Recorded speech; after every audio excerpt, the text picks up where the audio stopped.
Thank you. I think that clock is broken. I'll try to keep this under 2 minutes. The Jackson family, I know we're celebrating a life. Was the life lost? Having lost a wife and a daughter and a son, it's called out of the blue. It's not easy, no matter how much you loved them, no matter how close you were. So I just like to express my deep sense of, how can I say it, sympathy and understanding. But the big thing is God left. He left you something that no one else could. He left you character, judgment, honesty. You can't kid yourselves about what's right and wrong. President Obama, President Mrs. Clinton, Vice President Harris. Jesse believed, the Bible tells us,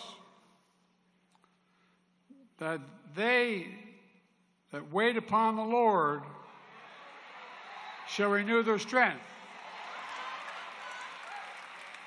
They shall mount up with wings as eagles.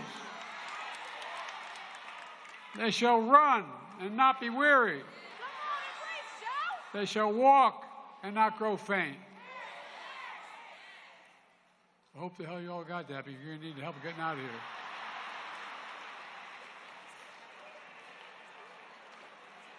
You know, I come from Scranton, Pennsylvania initially, where the fact that I was an Irish Catholic wasn't a very positive thing to be. And then moved down to Wilmington, Delaware, which was segregated by law, and remained that way for much of my life. And, you know, it's interesting that Jesse Jackson, before we knew Jesse Jackson, I was raised with the notion that that hope is all you really have. You can't give up hope. My dad used to say, when you get knocked down, Joey, just get up. Just get up. Well, I was a kid. I was a relatively good athlete, a pretty good student, but I stuttered to talk like that. Now, if I told you all earlier, when I was a kid, I had a cleft palate or a club foot, none of you would have laughed. But it's okay to laugh at stuttering. I'm not being critical of you, but think about it. It's the one place where people think you're stupid. Oh, really? I'm a hell of a lot smarter than most of you. But all kidding aside, it makes you feel really small. Makes you feel really small. And you know, when I moved from Wilmington to Claymont, Delaware, a working-class town, I was surprised. I remember being dropped off at the little Catholic school I went to, 3rd grade. And I watched this bus go by every day. And it passed, I was on the call of Philadelphia Pike connecting Wilmington and Philadelphia. And it passed the turn to the big high school, Claymont High School. And the little Catholic school I went to, Holy Rosie, was right on the corner. I remember saying to my mom, Mom, why does that happen? She said, well, black kids aren't allowed to go to school with white kids in Delaware. And, you know, the more I thought about that, I thought to myself, how can that be? How can that work? How can that be right? And so as strange as it sounds, I got involved in being concerned about it. I didn't know a damn thing about the civil rights movement. I was going into 4th grade. But you know what's right and you know what's wrong and you feel it. You know, the fact of the matter is, the man of God and the people throughout the decade of friendship and partnership, I knew Jesse. We were both young. I'm only 83. Here's 80. I'll tell you laughing at. That's 40 times 2 plus. But all kidding aside, we came up through the same time. I knew Jesse, and history remembers him. I knew him as determined and tenacious. I knew him as underrated, undeterred, and unafraid. Not a joke. And more than most, Jesse was dedicated with every fiber in his being to redeeming the soul of America. The soul of America. You know, Jesse and I came up together as leaders in the Democratic Party. We had very different backgrounds, in some cases even different views, but never on race. Sometimes we went at it toe-to-toe. We disagreed on some issues. But that's what I actually admired most about Jesse, his passion. He was passionate. His passion, the courage of his convictions. And you know, his courage inspired a hell of a lot of us, even though we were the same age. You know, with his captivating presence, his stirring words, he would be easy for history to mistake Jesse for a firebrand. I think they'd get it wrong. Jesse certainly created his fair share of good trouble. But through decades of service, Jesse's abiding message is one of unity. That's what he talked about. Through decades of service, Jesse's abiding message of unity moved people in the right direction. Above all, he always sought common ground. I remember telling Jesse that I knew a guy in South Africa that I was going to go see. His name is Nelson Mandela. And Jesse saying, how are you going to guys actually see him? By the way, you know, the continent of Africa is going to be the largest continent in the world in terms of population by the year 2050. The largest in the entire world. Watch, man. Watch. And the fact of the matter was that I remember there were a group of senators going down to, I got elected when I was 29. I wasn't old enough to be sworn in. For real. Some people I wasn't bright enough to be sworn in. But the point was, I had to wait 17 days before I could be eligible to be sworn in as the United States Senator. One of the benefits that had was I wasn't going to leave the Senate. I wasn't going to be sworn in because I got a phone call on December 18th before we would get sworn in January that my wife and daughter had just been killed and my 2 boys were going to die. So I decided what I was going to do. There was an accident. There was a Christmas shop, a tractor trailer hit them. So I decided I wasn't going to go to the Senate. And often pointed out to me, I said, you know, my kids can, the state of Delaware can always get another senator. We had a Democratic governor. And, but they can't, my kids can't get another father. But because of a couple of people, starting with Teddy Kennedy and a guy named Fritz Hollins from South Carolina, where Jesse was from, and a few others after Hubert Humphrey and others, they put their arm around me and they said, look, just stay for 10 months, and then go. Because they knew I was going to be leaving, as Hillary can tell you, and all 3 of them can tell you, is that when you're a freshman, you don't get on the good committees. Committees everybody wants to get on are Appropriations, Finance, Judiciary, and Foreign Relations. So to keep me down there, they put me on 2 really important committees. The Judiciary Committee, which allowed me to appoint the first black justice to the Supreme Court.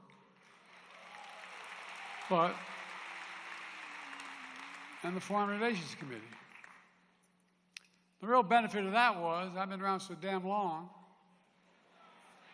I literally, and I'm not being critical of my colleagues, I know more heads of state personally than any other president in history of the United States of America. Which means I know a lot about other countries. I spend a lot of time. But here's the point. You know, the fact is that as I learned, and by the way, I've forgotten more about what Putin does and these guys and Xi than most people know. I've met with Putin anyway. And remember, Barack was a great, great man to be vice president for. I really mean it, Barack. Thank you.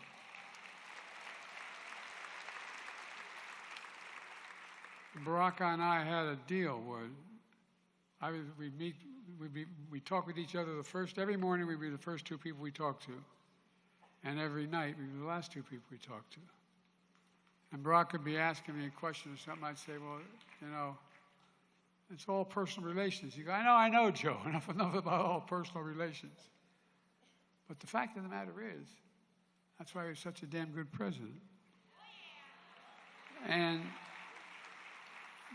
the whole point of what I'm trying to get at here is that, you know, Jesse did it really well. You got to know people. You got to understand what's on their mind. You got to kind of speak to them. You got to be able to talk to them. And above all, Jesse always sought common ground.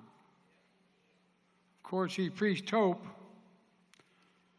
because, folks, despite all he endured growing up, despite the pain and disappointment he experienced, Jesse was an optimist at his core. No matter what you say, at his core, he was an optimist. I don't know if it was born out of religious belief. I don't know if it was born out of how it arrived, but it arrives in people in different ways. But it mattered a lot. It mattered a lot. He kept the faith with the American people. Every time I moved from Scranton, we'd go up there and spend the summers up there. Every time I leave my grandpa Ambrose Finnegan's home, he was an All-American football player at Santa Clara when Irish Catholics weren't very much in vogue, except in the mines up there, as Hillary knows that state well. And every time I leave the house, he yelled, "Joey, keep the faith." And my grandmother will "No, Joey, spread it." Well, folks, I had the opportunity to come up in politics at a time with people like Jesse around, and Jesse in particular, where he talked about hope. He talked about hope. He believed in his bones in the promise of America. We're all created equal in the image of God. We hear this all the time. I wonder how many people really believe it. He believed everybody deserved to be treated with equally and throughout their lives. And while we've never fully lived up to the promise, I don't think things would have been the same had Jesse not been around, because Jesse decided that his life was ensuring that we never fully walk away from it either. Because there's bad times like now. We're in a tough spot, folks. We got an administration that doesn't share any of the values that we have. And I don't think I'm exaggerating a little bit. So, he knew who we were at our best, and he simply refused to let us off the hook as a party, as a nation, or as individuals. And time and again, through triumph and turmoil, with relentless insistence on what is right and just, he helped lead us closer to fulfilling our nation's promise of restoring the nation's soul. He used his gifts to influence generations of Americans, and countless elected officials, including presidents, as you see here today. And though through his impassioned words on the campaign trail and through moments of quiet courage, Jesse changed history in ways numerous and profound. In fact, I want to thank the Jackson family again, because you don't do it without family. My dad used to have an expression, Miss Jackson. Say, family is the beginning, the middle, and the end. It's all family. And Rainbow Push Coalition, you know, The family, you're just incredible. But I promise you, as much as we're celebrating here, when you leave here, you're still going to go home and you're going to feel a little hole in your heart. He's gone. He's gone. But only I can tell you from experience of losing so many people in my family, the day will come when his memory brings a smile to your lips before it brings a tear to your eye. It will come. It will come. And my prayer for you is will be sooner than later. Look, you know, at the Legion of Americans, I know there are many who counted Jesse as a mentor, a friend, a hero. Let us be what Jesse called us to be. A margin of hope. Sometimes just a margin. You change people's lives. You change community lives. Lift up this country. And light the path to be a nation Jesse always believed we could be. You know, 3 years ago this week, Jesse and I came together once again on the Edmund Pettus Bridge. Walk across that bridge. When you stand there, you come from a state like Delaware, you understand what's on the other side when they're waiting there. Thugs on horses waiting to beat the living hell out of you. Well, let me tell you something. We reenacted that a number of times. This time, Jesse's in a wheelchair. But he's not deterred. His faith renewed his strength. And with faith, he didn't grow weary and didn't let us grow weary. No, he really didn't. I know it sounds strange, but he didn't.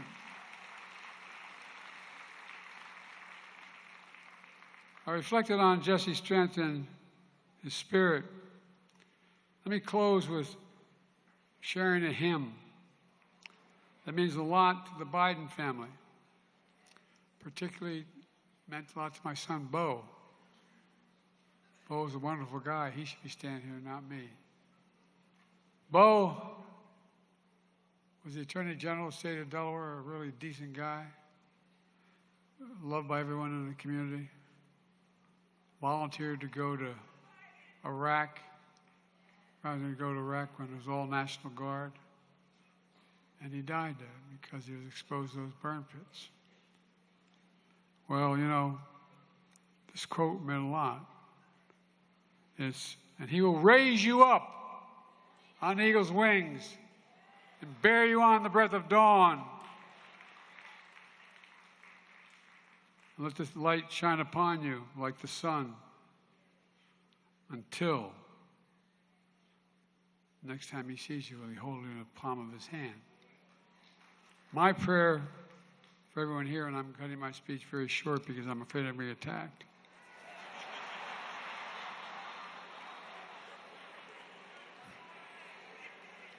So, folks, I guess I could say it all in one paragraph. Don't give up. I started off every morning as a young man when I got back to Delaware. Every morning, because I got involved in my community, I quit my job with one of the biggest law firms in Delaware, became a public defender.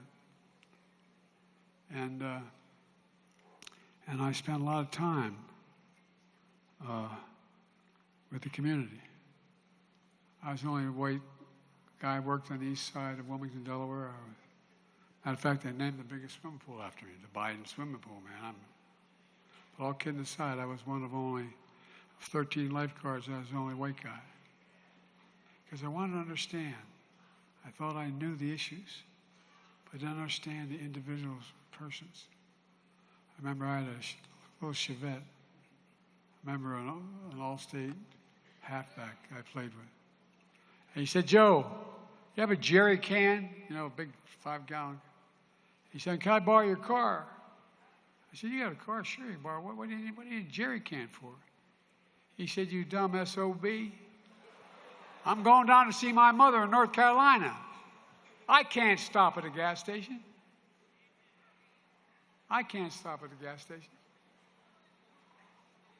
The point I'm making is, the more we know one another, the more we understand what we're going through.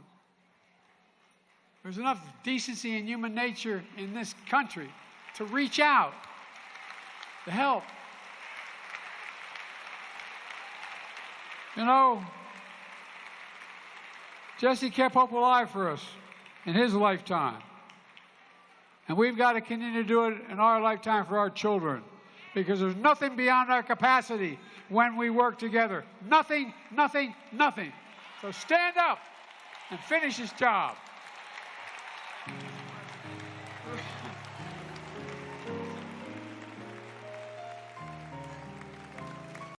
Support journalism you trust. Support PBS News. Donate now, or even better, start a monthly contribution today.